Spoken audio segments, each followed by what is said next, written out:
Clip number 1783۔ اس clip میں آپ قرآن پاک کی سورہ دہر کی آیت نمبر 25 سے 27 تک کی تلاوت، ترجمہ اور تفسیر قرآن صراط الجنان سماعت فرمائیں گے۔ بسم اللہ الرحمن الرحیم۔ ترجمہ: اللہ کے نام سے شروع جو نہایت مہربان رحمت والا ہے۔ وَاذْكُرِ اسْمَ رَبِّكَ بُكْرَةً وَأَصِيلًا وَمِنَ اللَّيْلِ فَاسْجُدْ لَهُ وَسَبِّحْهُ لَيْلًا طَوِيلًا۔ ترجمہ: اور صبح و شام اپنے رب کا نام یاد کرو اور رات کے کچھ حصے میں اسے سجدہ کرو اور لمبی رات میں اس کی پاکی بیان کرو۔ وَاذْكُرِ اسْمَ رَبِّكَ بُكْرَةً وَأَصِيلًا، اور صبح و شام اپنے رب کا نام یاد کرو۔ اس آیت اور اس کے بعد والی آیت کا خلاصہ یہ ہے کہ بعض مفسرین کے نزدیک یہاں ذکر سے نماز مراد ہے، چنانچہ صبح کے ذکر سے نماز فجر اور شام کے ذکر سے ظہر اور عصر کی نمازیں مراد ہیں، جبکہ رات کے کچھ حصے میں سجدہ کرنے سے مراد یہ ہے کہ مغرب اور عشاء کی نمازیں پڑھیں، اور باقی لمبی رات میں اللہ تعالیٰ کی پاکی بیان کرنے سے مراد یہ ہے کہ فرائض کی ادائیگی کے بعد نوافل پڑھتے رہیں۔ یوں اس میں تہجد کی نماز بھی شامل ہو گئی، اور بعض مفسرین نے فرمایا ہے کہ یہاں ذکر سے مراد زبان سے ذکر کرنا ہے، اور مقصود یہ ہے کہ دن رات کے تمام اوقات میں دل اور زبان سے اللہ تعالیٰ کے ذکر میں مشغول رہیں۔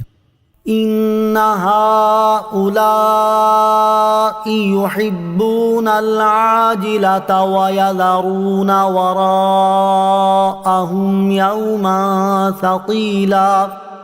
ترجمہ: بے شک یہ لوگ جلد جانے والی سے محبت کرتے ہیں اور اپنے آگے ایک بھاری دن کو چھوڑ بیٹھے ہیں۔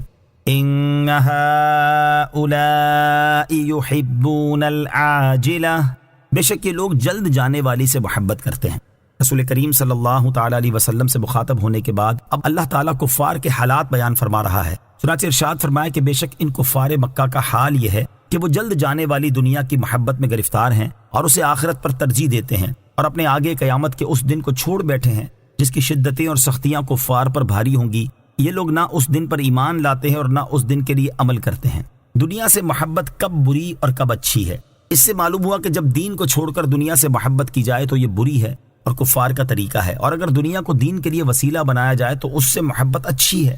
ہمارے اسلاف کا حال یہ تھا کہ وہ دنیا کا مال ملنے پر خوش ہونے کی بجائے غمزدہ ہو جایا کرتے تھے اور دین کی خاطر دنیا کا مال حاصل کرنے کی کوشش کیا کرتے تھے۔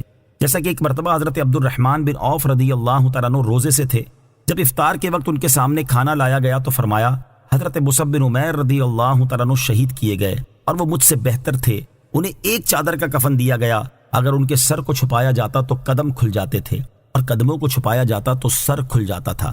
حضرت حمزہ رضی اللہ تعالیٰ عنہ شہید کیے گئے اور وہ مجھ سے بہتر تھے، پھر ہمارے لیے دنیا خوب کشادہ کر دی گئی اور ہمیں دنیا کا مال عطا فرما دیا گیا۔ میں اس بات سے ڈرتا ہوں کہ کہیں یہ ہماری نیکیوں کا جلد بدلہ نہ مل رہا ہو۔ پھر رونے لگے اور کھانا چھوڑ دیا۔ حضرت حماد بن زید رحمت اللہ تعالی علیہ فرماتے ہیں، حضرت عبداللہ ابن مبارک رضی اللہ تعالیٰ عنہ کپڑے کی تجارت کیا کرتے تھے۔ ایک مرتبہ انہوں نے فرمایا کہ اگر 5 افراد نہ ہوتے تو میں تجارت نہ کرتا۔ کسی نے ان سے کہا، اے ابو محمد وہ 5 افراد کون ہیں؟ انہوں نے فرمایا، نمبر 1 حضرت سفیان ثوری، نمبر 2 حضرت سفیان بن عیینہ، نمبر 3 حضرت فضیل بن عیاض، نمبر 4 حضرت محمد بن سماک، اور نمبر 5 حضرت ابن الیہ رضی اللہ تعالی عنہم۔